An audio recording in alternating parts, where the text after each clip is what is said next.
What's up everyone, it's Jose. Now that I got my cup of coffee, today we're going to talk about the Nintendo Switch.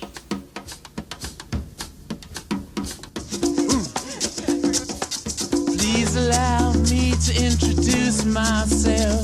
I'm a man of wealth and taste. So I had high hopes for this machine because there was so much hype around the Nintendo Switch. So when I got my hands on it, I gotta say it felt really good. I thought it was a really cool concept of having the Joy-Cons detach and you can play with them, hook them up with the controller. You can take the console yourself, put it in a big screen TV, and play it, just as if you were playing the PS4 or something like that. Good idea. Pick it up, put the Joy-Cons back into the portable system, and then you're on the go. Alright, so let's go into the body and the look and the feel.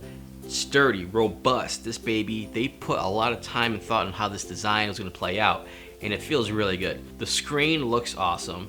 I played Zelda on it, and of course Zelda graphics aren't like top notch like the PS4 or the Xbox One S and whatnot, but we're talking about Nintendo. Nintendo's always been the type of people who just bring out decent content, but they bring out some really fun games. The Joy-Con controllers, I love them. A lot of people didn't like the placements of the thumb controllers, but I was one who actually liked it. I liked one being top, one being the bottom. For me, the controller felt natural, so I liked it. Now, it does come with a kickstand, right? So I was at the airport and I was using this, and when I used it, it feels flimsy, right? So I was feeling like this thing was going to wobble back and forth or drop. I just didn't have 100% confidence in the stand, thinking that it was just going to drop. So just kind of be aware of that. And I was shaking it around just to make sure it wouldn't, and it didn't drop. But it just feels flimsy. The volume, I would say, is pretty good. I had it all the way up, and the stereo sound of it is really, really good. But of course, if you're out and about, you probably won't want to use headphones anyways. Now, bringing this baby out of my bag is fun. You pick it up, you hit the power button, and it wakes up from the sleep really, really fast. So I really, really do enjoy that. It doesn't really kill the battery life too much either when it's sleeping. Now let's talk about battery life. Battery life on this baby is actually decent. The best? No. Compared to the 3DS, it sucks. Alright? Well, not too much. So, the 3DS, I've seen it get about 5-6 hours, at least. Easy. The Nintendo Switch, roughly 3 hours. So I was playing the Zelda, and I would say a little over 3 hours before the battery died. A really cool feature about this Switch, too, is docking it. When you dock it, you can play it on a big screen TV. This is highly cool because you go from a 720p to a 1080p. For me, you get the best experience with that.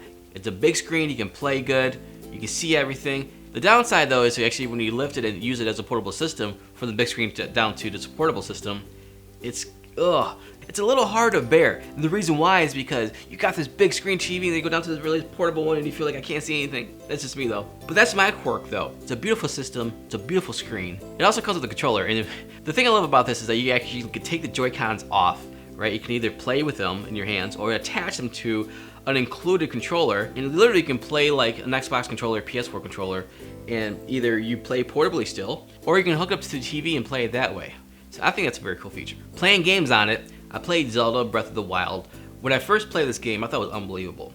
But after a couple days, I found myself not playing as much. Now, I do play a lot of games, but I always come back to them. And this one I had a hard time to. Of course, when I was in it, I was immersed into the environment and I loved it. It was a great open world game. However, I just couldn't get myself playing it over and over again. Again, maybe that's just me. Maybe I loved Zelda, by the way. I played all the Zelda games, including the first one with the gold cartridge, Zelda 2, which I loved, A Link to the Past, and of course Zelda games on the 3DS. And I just really couldn't get into this game. Zelda, an open world game, beautiful. You'll love it. You will. But me personally, I just couldn't really get into it. It does not have a strong lineup of games, I understand that. There's supposed to be a promise of upcoming games, but we still gotta see how that is. Right now, I feel like Zelda is probably the best game to buy, and if you enjoy it, you will be playing it for hours and hours on end, so that way you can play that until other games come. But if you love gaming on the go, if you love your PS Vita, if you love your 3DS, this may be a good arsenal to have with you to play the Zelda Breath of the Wild.